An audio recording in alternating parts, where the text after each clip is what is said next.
रघुकुल वंश में पैदा हुआ प्रत्येक व्यक्ति दूसरों के लिए जीने का अभ्यास था। रघुवंश में पैदा हुआ, रघुकुल में पैदा हुआ प्रत्येक व्यक्ति वेद के सिद्धांत को मानने वाला था। रघुकुल में, रघुवंश में, इक्ष्वाकु वंश में पैदा हुआ प्रत्येक व्यक्ति, ब्रह्मा के उस वंश में पैदा हुआ प्रत्येक व्यक्ति प्रत्येक प्राणी का हितैषी था, हितकर था, सम्मान करने वाला था, दूसरों की रक्षा करने वाला था, प्राण लेने वाला वो लोग।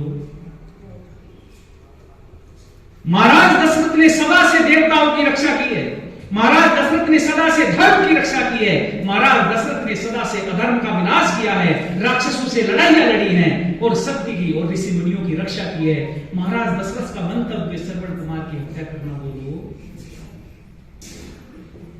लेकिन महाराज दशरथ ने देखा कि पानी गड़ा डुबोया तो पानी में डब डब की आवाज आई तो सब वेदी बाण चला दिया, और जैसी बाण चलाया बंधुओं, वो बाण श्रवण कुमार के सीने के सीने में बाण, श्रवण कुमार के सीने में बाण लगा तो बाण लगते ही श्रवण कुमार चिल्लाए और चिल्ला करके कहने लगे, हाय माता, हाय पिता, मैंने किसी का क्या बिगाड़ा था कि किसी ने मेरे प्राण हर लिए। आहा, जब ये शब्द बोला तो दशरथ ने देखा कि ये कोई जानवर नहीं है बल्कि तो मनुष्य की आवाज है। धनुष बाण में छूट गया और दौड़े दौड़े आए और आकर के देखा कि एक नौजवान पड़ा हुआ है और उस नौजवान को उठाया, पानी से बाहर निकाला और निकाल करके नीचे लेटा करके जब उससे बात करने लगे तो श्रवण कुमार कहने लगे कि राजन, मेरी तो तुमसे कोई दुश्मनी नहीं थी, लेकिन तुमने मेरे ऊपर तीर क्यों चलाया? दशरथ बड़े पश्चाताप भरे स्वर में कहते हैं कि मैं तो अपने शब्द भेदी बाण चलाने का अभ्यास कर रहा था, मैंने जानवर को देखा था, अरे ये बाण तुम्हारी छाती के अंदर घुस गया है। श्रवण कुमार कहता है कि महाराज राजन, तुमने अपना ये पाप स्वीकार कर लिया, तुमने जो बाण मेरी छाती के अंदर मारा है, बस एक कृपा कर दो, इस बाण को मेरी छाती से बाहर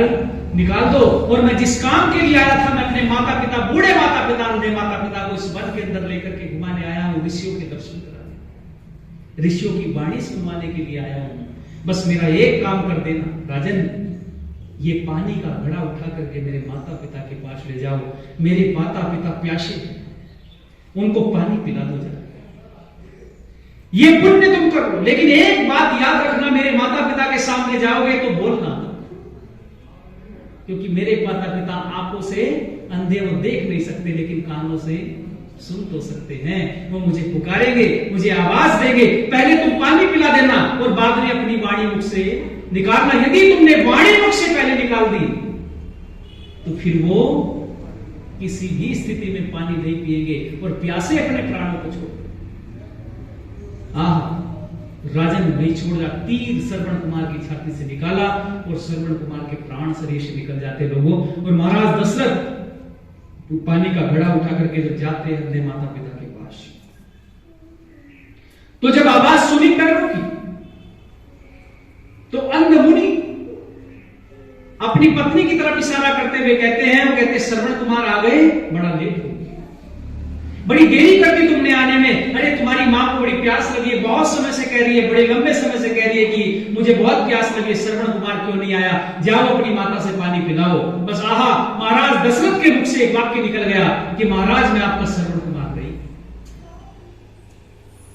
मैं आपका श्रवण कुमार नहीं हूं, लेकिन मैं सत्य कहता हूं, मैं अयोध्या का राजा दशरथ हूं, मेरा बिल्कुल भी मंतव्य श्रवण कुमार की हत्या करना नहीं था, मेरे तर्कस से बाण निकल गया, छूट गया, श्रवण कुमार की हत्या हो गई है। बस इतना सुन करके बूढ़े पिता की प्रज्ञा आंखों से, चक्षु से, नेत्रों से अश्रु बहने लगे अपने पुत्र की, जवान पुत्र की हत्या का समाचार सुन करके बूढ़े मां बाप विलाप करने लगे। लेकिन राजन से कहने लगे, राजन तुम्हारे पुत्र के पास एक बार हमें लेकर के चलो। और महाराज दशरथ लेकर के जाते हैं, मरे हुए पुत्र को